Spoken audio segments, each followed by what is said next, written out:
नमस्कार साथियों, स्वागत है आप सभी का सिंपल मैथमेटिक्स क्लासेस में। आज की इस वीडियो लेक्चर से हम स्टार्ट करेंगे एक न्यू चैप्टर जो कि है बोट एंड स्टीम, जो कि स्पीड टाइम डिस्टेंस का ही एक भाग है। और इस चैप्टर से जुड़े हुए हर टाइप के क्वेश्चन को आज के इस वीडियो लेक्चर में हम लोग सॉल्व करना सीखेंगे और कोशिश करेंगे क्वेश्चन को बहुत ही इजी और शॉर्ट टाइम में सॉल्व करने की, ताकि आप अपने एग्जाम में बेहतर कर सके। और हम क्वेश्चन के साथ साथ आपको चीज़ों को एक्सप्लेन करते हुए चलेंगे, एक साथ सारी चीज़ें नहीं बताएंगे वरना आप कन्फ्यूज हो जाएंगे। तो आपके दिमाग में सारी चीज़ें बहुत ही क्लियर तरीके से सेट हो जाए, इसके लिए हम क्वेश्चन के साथ आपको एक एक चीज़ें एक्सप्लेन करते हुए चलेंगे। तो आपको घबराना नहीं है, लास्ट तक बने रहना है धैर्यपूर्वक, ताकि आप अपने एग्जाम में बेहतर कर सकें। क्योंकि आप बेहतर तरीके से सीखेंगे तो आप उसको बेहतर तरीके से अप्लाई भी करेंगे। तो जैसे कि यहाँ पे क्वेश्चन नंबर 1 है, यदि एक नाव 20 घंटे में धारा की दिशा में 200 किलोमीटर चल पाती है और धारा के विरुद्ध 30 घंटे में 150 किलोमीटर चलती है, तो धारा की गति कितनी होगी। यहाँ पे हमसे धारा की गति पूछी जा रही है। देखिए, इस चैप्टर के लिए एक बहुत ही खास बात है, वही अगर आप ध्यान में अपने रख लेंगे तो आपसे हर क्वेश्चन बहुत ही इजीली बन जाएगा। और बहुत छोटी सी बात है, जैसे मान लेते हैं कोई ये धारा है जो नदी की है या नहर की, ठीक है, किसी भी बहते हुए पानी की धारा है जिसकी डायरेक्शन मान लेते हैं इस साइड है, ठीक है। और यहाँ पे कोई नाव है, ठीक है, जिसकी डायरेक्शन क्या है, एक सेम साइड है। जब कोई नाव धारा की दिशा में चलती है तो उसे हम क्या बोलते हैं, अनुकूल गति, ठीक है। अनुकूल मतलब इस धारा के अनुकूल है, जिसको इंग्लिश में बोलते हैं हम डाउनवर्ड स्पीड, ठीक है। तो इस कंडीशन में क्या होता है, अगर हम इसकी गति को x मान लेते हैं या हम नाव की गति को x मान लेते हैं, इसकी मान लेते हैं y, तो इस तरीके से जो डाउनवर्ड हमारी गति होगी, जो हमारी अनुकूल गति होगी, क्या हो जाएगी, वो x प्लस y हो जाएगी। कहने का मतलब धारा की जो गति होगी और नाव की गति को सपोर्ट करेगी। फॉर एग्जाम्पल आप इसको प्रैक्टिकली भी समझ सकते हैं। जैसे मान लीजिए आप मॉल में गए होंगे या रेलवे स्टेशन पे गए होंगे, वहाँ पे एक सीढ़ियों वाली लिफ्ट होती है, ठीक है, जिसपे आप खड़े हो जाते हैं और आप ऊपर तक पहुंच जाते हैं। अगर मान लीजिए आप उस सीढ़ी पे खड़े ना होने के बजाय आप उस पे, जैसे ही आप उस पे जाते हैं उसके बाद आप चलना भी शुरू कर देंगे तो आप और जल्दी पहुंच जाएंगे। जैसे मान लीजिए 2 लोग हैं, एक लोग खड़े हो गए, एक लोग चलने लगे, तो जो चलेंगे वो जल्दी पहुंच जाएंगे। क्यों पहुंच जाएंगे, क्योंकि लिफ्ट तो चली रही है, उसके साथ साथ वो भी चल रहे हैं, तो दोनों की चाल ऐड हो जाती है। तो सेम चीज़ यहाँ भी हो रही है। जो नाव, जो पानी बह रहा है उस पर कोई नाव चलेगी तो पानी जो है वो सपोर्ट करेगा, ठीक है, अपनी स्पीड से इसको सपोर्ट करेगा, तो दोनों की स्पीड क्या हो जाएगी, ऐड हो जाएगी, जिसको हम बोलते हैं डाउनवर्ड स्पीड या अनुकूल गति। और जस्ट इसी का अपोजिट होता है प्रतिकूल गति, जिसको हम बोलते हैं अपवर्ड स्पीड। उसमें क्या हो जाएगा, जो ये धारा की जो गति है वो क्या करेगी, नाव की गति का विरोध करेगी। विरोध करने का मतलब, जैसे अगर नाव की गति x है और धारा की y है, तो क्या हो जाएगा, x माइनस y हो जाएगा। इसको हम क्या बोलेंगे, अपवर्ड स्पीड, या हम बोलेंगे इसको प्रतिकूल प्रवाह। ओके, ये छोटी सी चीज़ है, बस इसको आपको ध्यान रखना है। जो नाव जो है सेम डायरेक्शन में जाएगी, जिस डायरेक्शन में धारा है तो ऐड होगा, और उसके अपोजिट में आएगी तो घटेगा। बस इतनी बात आप ध्यान रखिए इस क्वेश्चन के लिए। बाकी चीज़ें आपको एक्सप्लेन करते हुए मैं चलूँगा। अब देखिए, क्वेश्चन बहुत ही इजीली आपसे सॉल्व हो जाएगा। यहाँ पे कह रहा है कि एक नाव है जो 20 घंटे में धारा की दिशा में कितना जाती है, 200 किलोमीटर जाती है, ठीक है। आपने स्पीड टाइम डिस्टेंस पढ़ा ही है, डी इक्वल टू क्या होता है, यस इंटू टी। कह रहा है कि धारा की दिशा में 200 किलोमीटर जाती है। धारा की दिशा का क्या मतलब हुआ कि अगर हम मान लेते हैं, चूंकि यहाँ पे नाव और धारा दोनों की यहाँ पे स्पीड नहीं दी हुई है, तो हम यही चीज़ मान लेते हैं कि जो नाव की गति है वो x है और धारा की y है। तो सेम डायरेक्शन में जा रहे हैं तो स्पीड क्या हो जाएगी, यस बराबर क्या हो जाएगा, x प्लस y हो जाएगा, क्योंकि ऐड हो जाएगा दोनों, क्योंकि धारा जो है उसका सपोर्ट करेगी। और डिस्टेंस कितना दिया हुआ है, 200, ठीक है, क्योंकि यस बराबर क्या होता है, डी बाई टी। डिस्टेंस कितना है, 200 किलोमीटर। टाइम कितना लग रहा है, 20 घंटे, तो कितना आ जाएगा, 10 किलोमीटर पर आवर, ठीक है, 10 किलोमीटर पर आवर। और जैसे इसी का अपोजिट है, कह रहा है जब अपोजिट डायरेक्शन में आती है तो क्या होता है, वो 30 घंटे में 150 किलोमीटर तय करती है। अपोजिट में आया तो x माइनस वाई हो जाएगा, 150 बटे 30 कितना है, 5 टाइम जाएगा किलोमीटर पर आवर, ठीक है। हमसे क्या पूछा जा रहा है, हमसे पूछा जा रहा है धारा की गति क्या है। तो इन दोनों को अगर आप ऐड करेंगे तो y से y कैंसिल हो जाएगा, 2x इक्वल टू कितना आ जाएगा, 15 आ जाएगा, ठीक है। तो x की वैल्यू कितना आ जाएगी, x की वैल्यू आ जाएगी 7.5 किलोमीटर पर आवर, ठीक है। और x है क्या, x नाव की गति है, तो कहने का मतलब नाव की गति कितना हो गई 7.5 किलोमीटर पर आवर। ओके, अब चाहे तो अब आपको आंसर मिल गया। ठीक है, अगर कोई पूछेगा धारा की गति कितना है, तो यहाँ पे देखिए क्वेश्चन में कह रहा है यदि एक नाव 20 घंटे में धारा की दिशा में जाती है, कितना जाती है 200 किलोमीटर चल पाती है। तो यहाँ पे हम लोगों ने निकाला क्वेश्चन नंबर 1 में x + y, कहने का मतलब नाव और धारा की जो गति का योग है कितना आया है 10 किलोमीटर आया है। तो आप 10 से घटा देंगे 7.5 किलोमीटर, तो आपका आंसर कितना आ जाएगा 2.5 किलोमीटर पर आवर। ये क्या हो जाएगी हमारी धारा की चाल हो जाएगी। तो ये सारी चीज़ लिखने में आपको थोड़ा सा लंबा लग रहा है, बट इसको आप कुछ ही सेकंड में सॉल्व कर सकते हैं, क्योंकि आपको सारी चीज़ें पता है। तो आप ऐसे लिखने तो जरूरत है नहीं, आप डायरेक्ट x + y इसका तो लिखेंगे, ये काटने की जरूरत नहीं है। ठीक है, वैल्यू भी आपको कुछ एग्जाम में इसी तरह दी जाती है, बहुत ज़्यादा घुमा के क्वेश्चन नहीं पूछा जाता है। वनडे एग्जाम में अगर आपको देना है, SSC में, ठीक है, रेलवे में, तो इन सब में ऐसी पूछा जाता है। बैंकिंग में थोड़ा सा घुमा के देगा, थोड़ा सा बड़ा कर देता है, बट आप बैंकिंग में भी इस तरह के एग्जाम पूछ लिए जाते हैं। जो क्लर्क लेवल के एग्जाम होते हैं, PO लेवल के जो होते हैं, उसमें हो सकता है लेवल थोड़ा सा अधिक हो, बट अगर आप बेसिक चीज़ें जान रहे हैं इस चैप्टर की, तो बहुत ही इजीली उसको सॉल्व कर ले जाएंगे। अभी हम हर तरह के क्वेश्चन सॉल्व करेंगे, आप धैर्य बना के रखिए, आपको हर लेवल का क्वेश्चन यहाँ पे सीखने को मिलेगा। ओके, अब आते हैं नेक्स्ट क्वेश्चन पे, इसको हम अरेंज करते हैं। आई होप आपको समझ में आ गया होगा, बहुत ही बेसिक सा क्वेश्चन था। कह रहा था कि एक नाव 20 घंटे में धारा की दिशा में 200 किलोमीटर चल पाती है और धारा के विरुद्ध 30 घंटे में 150 किलोमीटर चलती है, तो धारा की गति कितनी है। तो यहाँ पे धारा की सेम डायरेक्शन जा रहा था, हम लोगों ने कंसीडर कर लिया कि नाव की चाल x है और धारा की y है, x + y = 200/20 आ गया। हल किए 10 किलोमीटर पर निकल गया और x - y की वैल्यू 5 आया। दोनों को समीकरण को हल किया तो एक की वैल्यू हमको 7.5 किलोमीटर गई और धारा की मिल गई 2.5 किलोमीटर। ठीक है, तो आई होप आपको समझ में होगा। अपने नेक्स्ट क्वेश्चन पे इसको हम अरेंज करते हैं। नेक्स्ट क्वेश्चन क्या है कि एक आदमी स्थिर पानी में 10 किलोमीटर पर आवर नाव चला सकता है। कहने का मतलब यहाँ पे आपको नाव की चाल दिया हुआ कितना है 10 किलोमीटर पर आवर है, क्योंकि स्थिर पानी में कह रहा है, स्थिर जल में कह रहा है, तो पानी तो स्थिर है, तो यहाँ पे किसकी स्पीड है सिर्फ नाव की। ओके, तो इसमें आप कंफ्यूज बिल्कुल मत होइएगा। उसके बाद यहाँ से कंडीशन शुरू हो रही, कह रहा है यदि उसे 24 किलोमीटर दूर एक स्थान जाने और लौटने में कुल 5 घंटे लगते हैं, तो पानी की धारा की गति क्या कहती है। ठीक है, तो यहाँ से कह रहा है, यहाँ पे आप ये मत सोचिएगा कि पानी तो स्थिर है। ठीक है, अब यहाँ से कंडीशन शुरू हो रही है, यहाँ पे कह रहा है कि उसे 24 किलोमीटर दूर स्थान जाने और लौटने में कुल 5 घंटे लगते हैं, तो पानी की धारा की गति क्या है। ठीक है, तो ये बहते हुए पानी की बात कर रहा है। यहाँ पे सिर्फ आपको कह रहा है कि नाव की चाल। ठीक है, वो डायरेक्ट भी लिख सकता था कि नाव की चाल कितना है 10 किलोमीटर पर आवर है, लेकिन उसने लिखा कि एक आदमी स्थिर पानी में 10 किलोमीटर पर आवर नाव चला सकता है। कहने का मतलब यहाँ पे सिर्फ नाव की चाल है। अब यहाँ पे हम क्या करेंगे, धारा की चाल कंसिडर कर देंगे, मान लेंगे। ठीक है, तो माना कि जो धारा की चाल है कितना हो जाएगी, वो मान ले रहे हैं कितना है x किलोमीटर पर आवर है, और नाव की चाल तो हमको पता है कितना है 10 किलोमीटर पर आवर है। तो इस तरीके से अब कंडीशन के अकॉर्डिंग अगर हम देखें तो कह रहा है कि उसे धारा की चाल ज्ञात करना है। ठीक है, तो टाइम बराबर क्या होता है d/s होता है। ठीक है, क्योंकि d = क्या होता है s × t होता है। ठीक है, अब यहाँ पे हमको टाइम टोटल 5 घंटे लग रहे हैं आने और जाने में। डिस्टेंस कितना है 24 किलोमीटर है। अब 24 किलोमीटर डिस्टेंस से जब वो जाएगा धारा की दिशा में, तो उस समय क्या होगी, जो धारा होगी वो क्या करेगी, वो नाव का सपोर्ट करेगी। मतलब जो धारा की गति होगी प्लस नाव की गति होगी, दोनों ऐड हो जाएगी। तो धारा की गति हम लोगों ने x माना है और नाव की गति क्वेश्चन में दिया हुआ कितना 10 है, तो कितना हो जाएगा 10 + x हो जाएगा। एंड जब वापस आएगी, ठीक है, 24 किलोमीटर, तो उस समय क्या होगी, जो धारा होगी क्या होगी, उसका विरुद्ध होगी। मतलब कहने का मतलब उसका अपोज करेगी, तो उसमें से हम उसको क्या कर देते हैं, घटा देते हैं। बस इतना आपको काम करना है, बस आप हल कर लीजिए, x की वैल्यू फाइंड कर लीजिए, वही आपका आंसर हो जाएगा। ठीक है, तो बहुत इजीली कर सकते हैं। 24 कॉमन कर लेंगे और उसके बाद क्या हो जाएगा, क्रॉस मल्टीप्लाई कर देते हैं, तो ये 10 - x + 10 + x। ठीक है, तो x plus minus cancel out हो गया और यहाँ पे क्या है, एक ब्रैकेट में a + b, एक ब्रैकेट में a - b, क्या हो गया a² - b²। तो कहने का मतलब 100 - x²। अब इसको इधर भेज देंगे तो ये 5 से मल्टीप्लाई हो जाएगा। ठीक है, क्योंकि बटे में इधर आएगा तो गुणे में हो जाएगा, तो क्या हो जाएगा 500 - 5x²।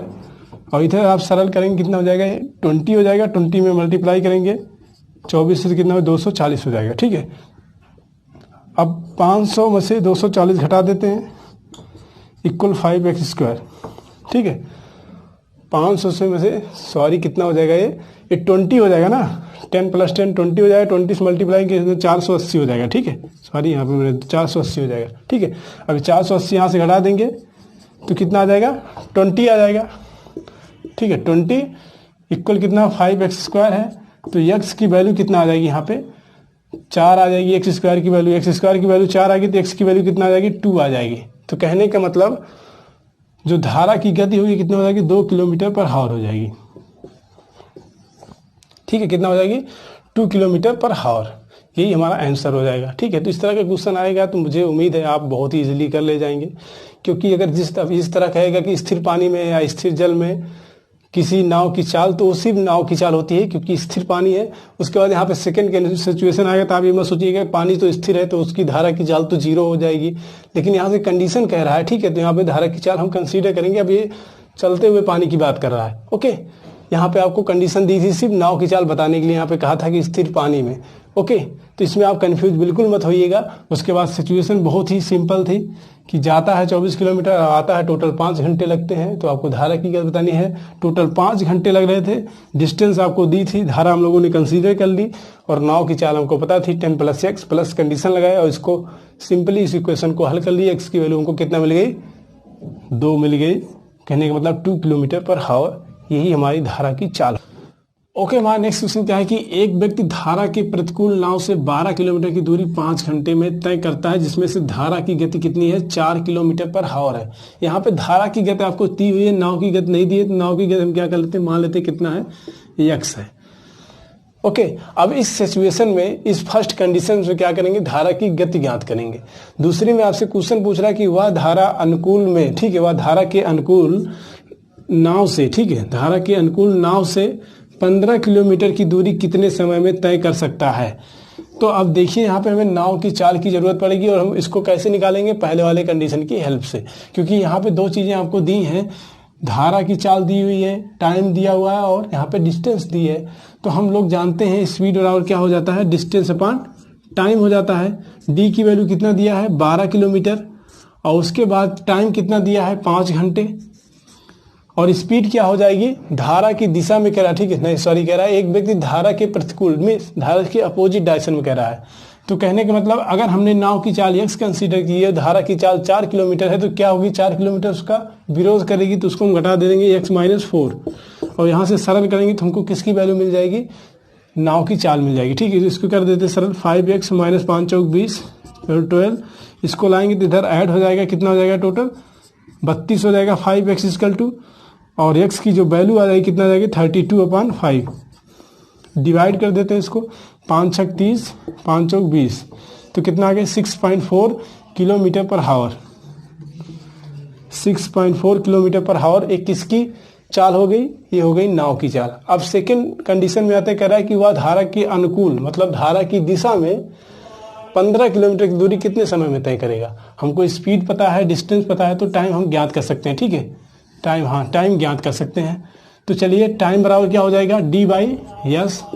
डी क्या है यहाँ पे, डी है 15 किलोमीटर, और यहाँ पे अगर हम देखें एक चीज़ और, तो क्या है यहाँ पे, अब देखिए यहाँ पे क्या हो जाएगा, ये 6.4 किलोमीटर नाव की चाल है, प्लस 4 किलोमीटर क्या है, धारा की चाल है। तो 6 × 4 = 10 हो गया, मतलब 10.4 km/h हो जाए, ठीक है। तब इसी को सरल कर लेते हैं तो कितना हो जाएगा, एक अंक के बाद दशमलव इधर 1 0 बढ़ा देते हैं, 104 हो गया। कितने टाइम जाएगा, 1 टाइम जाएगा, बचेगा कितना यहाँ पे बच जाएगा 46/104। इसको और सरल करेंगे तो 1/ इसको 2 से दोनों साइड डिवाइड कर देते हैं, 2 दूना 4, 2 3 6, और यहाँ पे कितना हो जाएगा, 52 आ जाएगा, ठीक है। तो एक सही 23/52 घंटे, यही हमारा राइट ऑप्शन हो जाएगा, जो कि ऑप्शन नंबर कौन सा है, 1 है, ओके। तो काफ़ी सिंपल सा क्वेश्चन था। अब आते हैं नेक्स्ट क्वेश्चन पे, इसको मैं अरेंज करता हूँ, ठीक है। तो मैं समझता हूँ ये सारी चीज़ समझ में आ गई होगी, क्योंकि फर्स्ट कंडीशन से हम लोगों ने क्या किया, यहाँ पे धारा की चाल दी हुई थी, तो इसकी हेल्प से हम लोगों ने क्या ज्ञात किया, मतलब सॉरी यहाँ पे डिस्टेंस दी थी, टाइम दिया था, धारा की चाल दी थी, नाव की चाल नहीं पता थी, तो हम लोगों ने मान लिया x है, और इस फर्स्ट कंडीशन की हेल्प से हम लोगों ने नाव की चाल निकाल लिया, कितना 6.4 km/h। जब ये चाल हमको मिल गई तो कह रहा था धारा की दिशा में 15 किलोमीटर जाना है, धारा की दिशा में जाना था, तो नाव की चाल प्लस धारा की चाल दोनों ऐड किए, 10.4 km आ गया पर आवर, और हमको डिस्टेंस पता थी, डिवाइड कर दिया, हमको समय मिल गया कितना, एक सही 23/52 आवर। ओके, अब आते हैं नेक्स्ट क्वेश्चन पे, इसको हम अरेंज करते हैं। नेक्स्ट क्वेश्चन क्या है कि एक मोटर बोट नदी में अनुकूल प्रवाह में कुल दूरी 3 घंटे में तय करती है। टोटल डिस्टेंस 3 घंटे में तय करती है। अनुकूल प्रवाह मतलब धारा की दिशा में, और प्रतिकूल प्रवाह उतनी ही दूरी 3.5 घंटे में तय करती है उसके अपोजिट डायरेक्शन में। यदि पानी की गति 1.5 किलोमीटर पर आवर है तो स्थिर जल प्रवाह में मोटर की गति क्या होगी। ठीक है, यहाँ पे हमसे मोटर की गति पूछी जा रही है, तो मान लेते हैं कि जो मोटर की गति है वो क्या है, मोटर की गति यहाँ पे हम मान लेते हैं, कंसीडर कर लेते हैं कि x किलोमीटर पर आवर है। ठीक है, इसको हम कंसीडर कर लेते हैं कितना है, x किलोमीटर पर आवर है। एक चीज इस क्वेश्चन में क्लियर है कि यहाँ पे डिस्टेंस जो है हमारी क्या है, वो कांस्टेंट है। और मैंने आपको बताया था स्पीड टाइम डिस्टेंस में, जब डिस्टेंस हमारी क्या होती है, कांस्टेंट होती है, तो उस सिचुएशन में क्या हो जाता है, T1/T2 = S2/S1 हो जाता है। क्यों हो जाता है, क्योंकि जब हमारी डिस्टेंस कांस्टेंट होती है तो जो t होता है वो इन्वर्सली प्रोपोर्शनल टू s होता है, या कह सकते हैं कि जो s होता है वो इन्वर्सली प्रोपोर्शनल टू t होता है। ये सारी चीज़ें हम लोगों ने बहुत ही विस्तार से सारी चीज़ें वहाँ पे सीखा है। आपने अगर वो वीडियो देखा होगा तो आपके मन में जरा सा भी कन्फ्यूजन नहीं होगा। तो यहाँ पे देखिए T1 भी पता है, T2 भी पता है, S2 S1 भी हमको पता है, क्योंकि यहाँ पे हमने x कंसीडर कर लिया, 1.5 किलोमीटर धारा की गति हमको दी हुई है। तो क्या हो जाएगा, सबसे पहले अगर हम S1 की बात करें, ठीक है, मतलब धारा के अनुकूल S1 क्या हो जाएगा, ये हो जाएगा मोटर की स्पीड प्लस धारा की स्पीड 1.5 हो जाएगा, एंड S2 क्या हो जाएगा, x - 1.5 हो जाएगा, क्योंकि अपोजिट जब आएगा तो धारा विरोध करेगी। तो यहाँ पे दोनों चीज़ें हमको पता है, तो हल कर देते हैं, इसमें रखेंगे अगर हम तो। अब देखिए पहले इसको ऐसे हल कर लेते हैं, उसके बाद हम इसका बेसिक तरीका भी बता देते हैं आपको। ओके, तो S1 कितना है, सॉरी T1 कितना है, 3 है, और T2 कितना है, 3.5 घंटे लगते हैं, 3.5 है। S2 कितना है, x - 1.5 है, एंड x1 कितना है, x + 1.5 है। हर कर देते हैं, मल्टीप्लाई करेंगे, 3x हो जाएगा प्लस 15 × 45, और ये कितना हो जाएगा, 3.5x - 1.5 × 3.5। ओके, 3.5x से 3x घटाएंगे, कितना बचेगा, 0.5x बचेगा, और इसको इधर ले आते हैं तो कितना हो जाएगा, 45 + 1.5 × 3.5, और 3.5x से 3x घटाएंगे, कितना बचेगा, 5.5x। ओके, अब इसको हल कर लेते हैं। यहाँ पे 1.5 अगर हम कॉमन करें तो कितना हो जाएगा, 15 × 45, और ये कितना आ जाएगा यहाँ पे 3.5। ठीक है, 0.5x, 0.5 से 0.5 खत्म कर देते हैं, और 5 × 15, और ये कितना हो जाएगा, 6.5 = x। मल्टीप्लाई करेंगे तो कितना हो जाएगा, 36 तो 18 हो जाएगा, और 1.5 को मल्टीप्लाई करेंगे, 0.5 को 3 से मल्टीप्लाई करेंगे, 1.5 हो जाएगा। मतलब टोटल कितना हो जाएगा, x की वैल्यू 18, और 1.5 और जोड़ेंगे तो 19.55 किलोमीटर। ठीक है, कितना आ जाएगा, 19.5 किलोमीटर पर आवर, ये हमारी क्या आ जाएगी, बोट की स्पीड आ जाएगी। ओके, अब मान लीजिए आप ये चीज़ नहीं लगाना चाहते, तो यहाँ पे आप क्या करते हैं, यहाँ पे आप कंसीडर करते हैं डिस्टेंस भी, जिस तरह से हम लोगों ने बोट को माना है यस, उसी तरीके से डिस्टेंस भी एक ऐसी वैल्यू ले लेते हैं जिसको जोड़ने घटाने में आसानी होती। तो हम डिस्टेंस बराबर क्या लेते हैं, 1 किलोमीटर। 1 किलोमीटर इसलिए लेते क्योंकि 1 से किसी भी संख्या में मल्टीप्लाई करने में, भाग करने में कोई ज़्यादा फर्क नहीं पड़ता है, तो इसलिए यहाँ पे हम 1 लेते हैं, क्योंकि हमारा कैलकुलेशन करने में आसानी होती है। आप 100 भी ले सकते थे, 50 भी ले सकते थे, कोई भी संख्या लीजिए, क्योंकि दोनों के लिए एग्जैक्ट है, सेम है। तो इस सिचुएशन में क्या हो जाता, सबसे पहले हम अगर लगाते हैं यहाँ पे टाइम T1 = क्या हो जाता है, यहाँ पे D/S1 हो जाता है। D कितना थी, 1 थी, S1 कितना था, x + 1.5। ठीक है, ये रहता हमारा। और इसी तरीके से T2 आ जाएगा, कितना हो जाता है, T2 की अगर हम बात करें तो x/1 - 1.5 हो जाता है। उसके बाद आप करते T1/T2। ठीक है, इसको मान लेते क्वेश्चन नंबर 1, और इसको मान लेते क्वेश्चन नंबर 2, और दोनों को भाग कर देते थे। T1/T2 = क्या हो जाता, ये आ जाता 1/x + 1.5 और अपान x - 1.5। ठीक है, अब ये चीज़ ऊपर आती, ठीक है, आपने भिन्न हल ही किया होगा, ये जो सबसे नीचे है सबसे ऊपर आ जाता, और ये इससे मल्टीप्लाई हो जाता। ठीक है, इसी तरह तो हम करते थे 1/2 जैसे है, अपान 1/3 है, तो इस हर का अंश में मल्टीप्लाई हो जाता है, और ये हर का अंश में। ठीक है, ये चीज़ हम लोगों ने सीखा है, कहाँ पे, रेशियो में हम लोगों ने इसको सीखा था। तो इस तरीके से कितना आ जाएगा, ये x माइनस 1.5 अपान x प्लस 1.5 अपान T1 अपान T2। T की वैल्यू कितना 3 है, इसकी वैल्यू 3.5 है। ठीक है, तो सेम यही चीज आ गई। कौन सी चीज आ गई? ये वाली। इतना प्रोसेस करने के बाद आपको ये चीज मिल रहा है। इससे अच्छा आप डायरेक्ट फार्मूले में रख देंगे। ये फार्मूला भी आपको नहीं लिखना है एग्जाम में, कुछ भी नहीं करना, आप डायरेक्ट यही वैल्यू लिखेंगे और हल करेंगे, कुछ सेकंड में आपका आंसर आ जाएगा। ठीक है, आई होप आपको ये चीज क्लियर हुई होगी। कुछ नहीं था क्वेश्चन में, कह रहा था कोई बोट है जो किसी निश्चित डिस्टेंस को जाता है 3 घंटे लगता है, उसी सेम डिस्टेंस को आने में उसे 3.5 घंटे लगा। जाते समय वो धारा की दिशा में जा रहा था, आते समय धारा की अपोजिट दिशा में आ रहा था, इसलिए टाइम ज़्यादा लगा। और यहाँ पे धारा की गति हमको दी थी 1.5 किलोमीटर, मोटर बोट की हम लोगों ने मान लिया x। तो इस तरीके से अगर यहाँ पे डिस्टेंस कांस्टेंट थी तो T1 upon T2 equal to क्या हो गया, S2 अपान S1 हो गया। क्योंकि जब डिस्टेंस कांस्टेंट होती है तो टाइम जो होता है इनवर्सली प्रोपोर्शनल टू होता है स्पीड के, या स्पीड जो होता है इनवर्सली प्रोपोर्शनल होता है टाइम के। ओके, आई होप आपको ये क्वेश्चन समझ में आया होगा। अब आते हैं नेक्स्ट क्वेश्चन में, इसको हम अरेंज करते हैं। ओके, तो हमारा नेक्स्ट क्वेश्चन क्या है कि एक व्यक्ति स्थिर पानी में 7.5 किलोमीटर पर आवर गति से नौका चला सकता है। स्थिर पानी में, स्थिर पानी का मतलब ये हुआ कि इस नौका की गति कितना है, 7.5 किलोमीटर पर आवर है।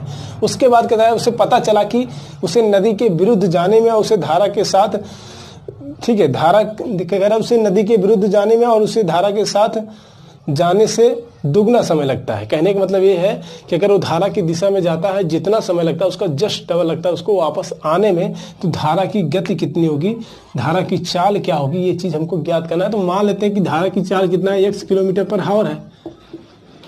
और यहाँ पे एक चीज पिछले क्वेश्चन की तरह ही है कि यहाँ पे जो डिस्टेंस है वो हमारी कांस्टेंट है, और जब डिस्टेंस कांस्टेंट होती है तो स्पीड क्या होती है, इनवर्सली प्रोपोर्शनल किसके होता है, टाइम के। कहने का मतलब क्या हो जाता है, ए भी हो जाता है S1 upon S2 equal to हो जाता है S1 T1 इक्वल टू क्या हो जाता है, S2 T2। ठीक है, या आप कह सकते हैं जिससे पिछले क्वेश्चन में T1 upon T2 equal to क्या हो जाता है, S2 अपान S1।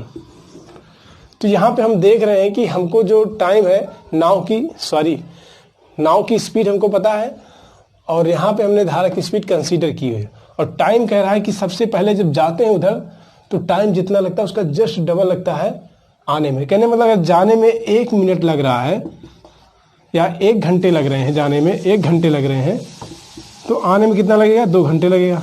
ये क्वेश्चन में हमसे कह रहा है। तो स्पीड तो हमको पता है जाने में कितना हो जाएगी, x प्लस कितना हो जाएगा, 7.5 घंटे। 7.5 घंटे में x जुड़ जाएगा और टाइम लग रहा है 1 घंटा।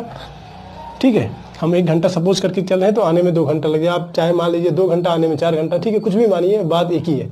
उसके बाद क्या हो जाएगी, स्पीड S2 की बात करें तो क्या हो जाएगी, 7.5 घंटे से x घटा देंगे और यहाँ पे लग रहा है हमको 2 घंटे। ओके, हल कर लेते हैं तो बहुत ही इजीली आप हल कर पाएंगे। इसको क्या हो जाएगा, x प्लस 7.5 और ये क्या हो जाएगा 7.5 माइनस x और 2 लग रहा है तो 2 से मल्टीप्लाई कर दीजिए। इसमें कितना हो जाएगा, या रहने ही देते हैं, 7.5 में 2 से मल्टीप्लाई करेंगे 15 हो गया, माइनस 2x हो गया और x प्लस 7.5 इधर लाएंगे क्या हो जाएगा, 3x हो जाएगा क्योंकि माइनस से प्लस हो जाएगा। और इसको इधर 7.5 को इधर लाएंगे, 15 से घटाएंगे कितना आ जाएगा, 7.5 ही आ जाएगा।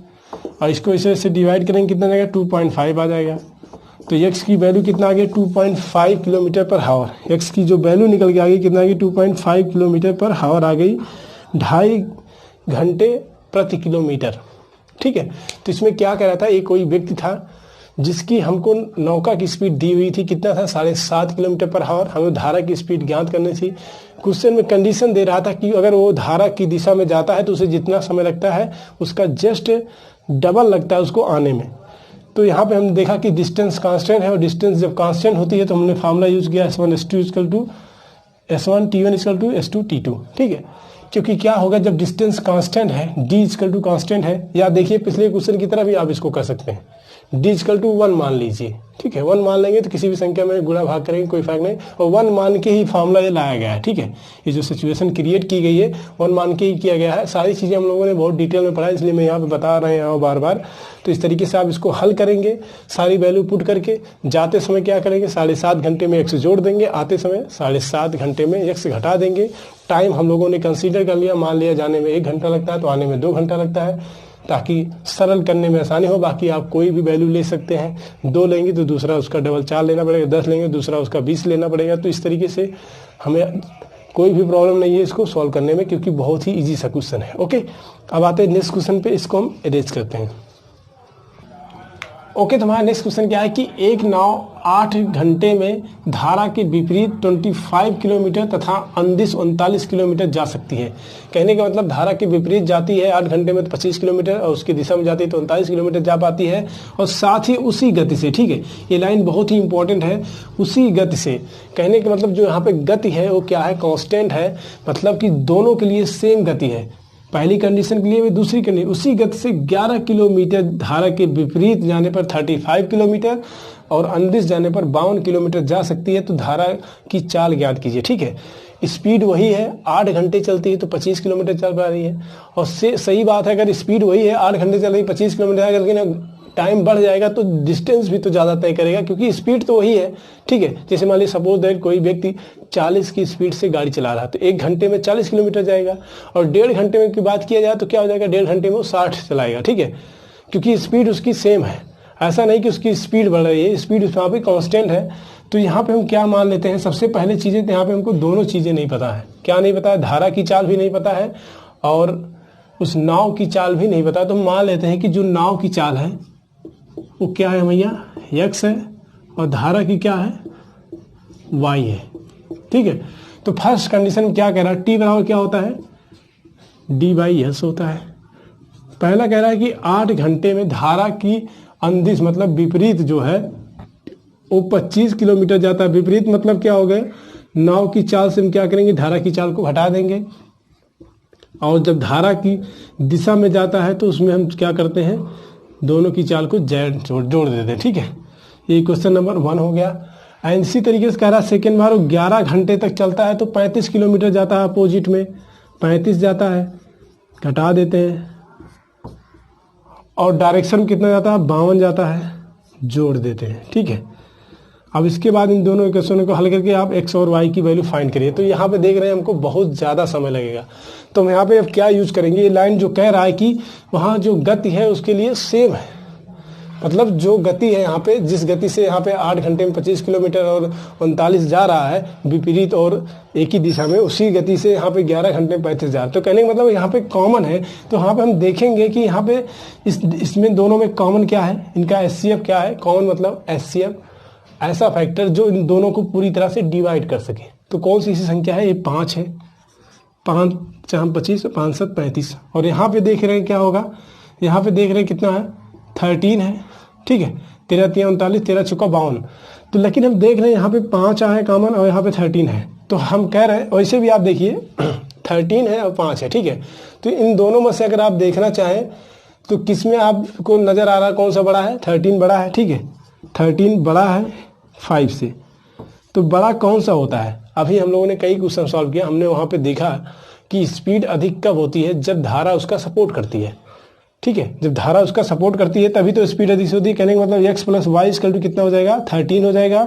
और कम कब होती है, जब उसका अपोज करती है तो x - y = कितना हो जाएगा, 5 हो जाएगा। ठीक है, अब इन दोनों को अगर हम हल करें तो हमारा आंसर क्या आ जाएगा, x + 5 = 13 एंड x - y = कितना आ जाएगा, 5। लास्ट में सरल करके आपको यही चीज़ मिलने वाला है। तो अच्छा होगा कि आप इन दोनों का फैक्टर निकाल के इस तरह से HCF निकाल के इन दोनों का जो वैल्यू कॉमन है उसी से कर लिए। ठीक है, जो अधिक होगी उसको आप क्या मानेंगे, x + y। कहने का मतलब उसमें धारा की चाल ऐड है और उसमें से धारा की चाल घट रही है। अब इसको आप सरल करेंगे, 2x = कितना आ जाएगा, कितना हो गया, 5 3 8 हो गया, 18 हो गया। x की वैल्यू कितना आ गई, 9 आ गई। कहने का मतलब जो नाव की चाल है कितना आ गई, वो 9 किलोमीटर/आवर। लेकिन हमसे पूछ रहा है धारा की चाल, तो x + y = 13 है। ओके, तो यहाँ पे अगर हम रखेंगे तो कितना आ जाएगा, x की वैल्यू रख देंगे तो y की वैल्यू कितना आ जाएगी, 4 आ जाएगी। तो कहने का मतलब इसकी वैल्यू कितना आ गई, 4 किलोमीटर/आवर आ गई। ठीक है, अब x और y की वैल्यू यहाँ पे आप पुट करके इसको चेक भी कर सकते हैं। ठीक है, तो इस तरह के कोई भी क्वेश्चन आएगा, अगर आपको ये चीज़ सेटिस्फाई कर जाती है तो आप कर लीजिएगा, अदरवाइज इसको आपको सॉल्व करना पड़ेगा। ठीक है, तो इसको आप सॉल्व करें। इसको मिसलेनियस क्वेश्चन में इसका हम सिंपल तरीका बता देंगे आपको सॉल्व करने का, आप इसको सॉल्व कर लेंगे। अब मिलते हैं नेक्स्ट वीडियो में इसके नेक्स्ट पार्ट के साथ। आज की वीडियो में बस इतना ही। उम्मीद करता हूँ ये वीडियो आपको पसंद आया होगा। यदि आपको अच्छा लगा हो तो लाइक करिए, अपने दोस्तों के साथ शेयर करिए। यदि आप चैनल पर नए हैं, पहली बार आए हैं, तो चैनल को सब्सक्राइब करिए ताकि नेक्स्ट वीडियो जब भी अपलोड हो आप तक आसानी से पहुंच जाए। ओके, हम मिलते हैं नेक्स्ट वीडियो में और क्वेश्चन के साथ।